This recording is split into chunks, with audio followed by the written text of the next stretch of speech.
마르다는 이 말을 하고 나서 돌아가 자기 동생 마리아를 불러 가만히 말했습니다. 선생님이 여기 와 계시는데 너를 부르신다. 마리아는 이 말을 듣고 급히 일어나 예수께로 갔습니다. 예수께서는 아직 동네에 들어가지 않으시고 마르다가 마중 나갔던 그곳에 계셨습니다. 마리아와 함께 집안에 있으면서 그녀를 위로하던 유대 사람들은 마리아가 벌떡 일어나 나가는 것을 보고 통곡하러 무덤에 가는 줄 알고 따라 나섰습니다. 마리아는 예수께서 계신 곳에 이르러 예수를 보자 그 발 앞에 엎드려 말했습니다. 주여, 주께서 여기 계셨더라면 저희 오빠는 죽지 않았을 것입니다. 예수께서는 마리아가 흐느껴 우는 것과 따라온 유대 사람들도 함께 우는 것을 보시고 마음이 비통해 괴로워하셨습니다. 예수께서 말씀하셨습니다. 나사로를 어디에 뒀느냐? 그들이 대답했습니다. 주여, 와서 보십시오. 예수께서는 눈물을 흘리셨습니다. 그러자 유대 사람들이 말했습니다. 보시오, 그가 나사로를 얼마나 사랑하셨는지. 그러나 그들 중 어떤 사람은 이렇게 말했습니다. 눈먼 사람의 눈을 뜨게 하신 분이 이 사람을 죽지 않게 하실 수는 없었다는 말이오.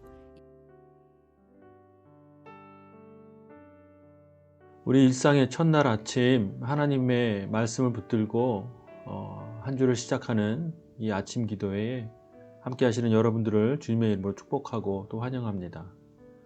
우리에게 주시는 말씀을 함께 묵상하고 기도하는 시간을 갖기 원합니다. 오늘 우리가 나눌 말씀은 요한복음 11장 28절에서 37절까지의 말씀입니다. 요한복음 11장에 등장하는 인물은 3명이 있습니다. 한 사람은 나사로라는 이름을 가진 자이고 두 사람은 자매인 마르다와 마리아입니다. 한 형제인 이 3명의 관계 속에서 이 나사로는 이제 죽음을 맞이하였습니다. 그리고 그 죽음을 맞이하는 이 마리아와 마르다는 슬픔 가운데 자기 오빠의 장례를 준비하고 있는 상황이었습니다.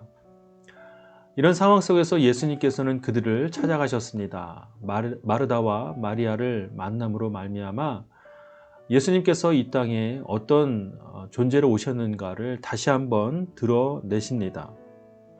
그래서 오늘 우리가 읽지는 않았지만 오늘 본문 말씀 가운데 25절과 26절에 예수님께서는 나는 부활이요 생명이니 나를 믿는 자는 죽어도 살겠다라고 말씀하십니다. 이 유명한 말씀이 바로 여기에서 등장합니다. 그런데 여기 독특한 표현이 하나 또 있습니다. 그것은 바로 예수님의 감정적인 모습을 보여주는 대목입니다. 예수님께서는 이 마르다와 마리아의 이 비통한 심정 그리고 슬퍼하는 그런 마음을 공감하시면서 눈물을 흘리셨다라고 표현되어 있습니다. 그러나 이것을 단순히 우리는 감정이입이나 어떤 공감에 대한 반응으로 보기에는 제한이 있습니다. 한계가 있다는 뜻이지요. 예수님께서 그들의 아픔을 보시며 눈물을 흘리신 이유는 무엇일까요? 가장 첫 번째는 성경에서 우리에게 말씀해 주시는 것처럼 함께 울고 함께 웃으라는 그런 공감에 대한 함께 소통하고 또 나눔에 대한 그런 측면에서 예수님께서 그들의 슬픔과 함께 하셨다라는 의미를 담고 있습니다. 그들이 얼마나 슬프고 괴로웠는지를 예수님께서 아시고 계심을 눈물로써 보여주시는 것입니다. 그러나 이보다 더 중요한 것은 여전히 죽음의 그런 두려움 앞에서 슬퍼하고 때로는 두려워하고 때로는 낙심해하고 있는 자들을 바라보며 가지신 예수님의 마음입니다. 바로 비통함이죠.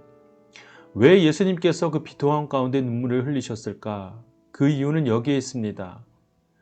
죽은 자를 살리시는, 죽어가는 영혼들을 다시 구원하셔서 살려내시는 예수 그리스도께서 지금 이 땅에 와 계심을 그들이 알지 못하는 것에 대한 비통함이었습니다. 그래서 예수님 말씀하시지 않습니까? 나는 부활이요 생명이다. 그러니 나를 믿는 자는 죽어도 살겠다라고 말씀하신 것입니다. 그 마리아의 집에 모인 많은 사람들, 그 슬픔을 나누고자 하는 사람들의 그 슬픔의 원인은 무엇입니까? 죽음이 영원한 끝이라는 것. 그것을 그들이 알았기 때문에 마음의 비통함을 가지고 있었습니다. 그러나 예수님이 이 땅에 오심으로 말미암아 육신의 죽음, 그 사망은 끝이 아닌 영원한 삶에 대한 또 다른 시작이요 영원한 생명에 대한 그런 출발점인 것을 그들이 알지 못했기 때문에 예수님은 그 사망의 권세에 대한 때로는 격분이요 분노인 것을 우리는 알아야 할 것입니다. 예수님의 눈물 가운데 그런 의미가 담겨져 있는 것입니다. 그래서 예수님께서는 마르다와 마리아를 통해서 그리고 무엇보다 표적을 통하여서 나사로를 다시 살려시는 그 일들을 통해서 예수님께서 이 땅에 어떤 역할을 가지시고 오셨는지를 다시 한번 드러내고 계십니다. 과연 예수님을 통하여 우리는 다시 살 수 있는 존재로 거듭납니다. 우리의 죽음은 끝이 아닌 영원한 삶에 대한 시작인 것을 우리는 바라볼 수 있어야 합니다. 죽음은 그저 슬픔이 아닌 영원한 하나님 나라에 대한 소망의 그런 복된 순간인 것을 우리는 바라봐야 할 것입니다. 이러한 믿음이 오늘 하루를 살아내는 우리 그리스도인의 삶의 능력이 되기를 주님의 이름으로 축복합니다. 기도하겠습니다. 하나님 아버지, 예수 그리스도는 우리를 다시 살리신 영원한 삶으로 인도하시는 메시아이심을, 구원자이심을 믿음으로 고백합니다. 오늘 우리에게 허락하신 이 하루를 살아갈 때에 우리가 그러한 믿음으로 담대하게 살아갈 수 있도록 도와주시옵소서.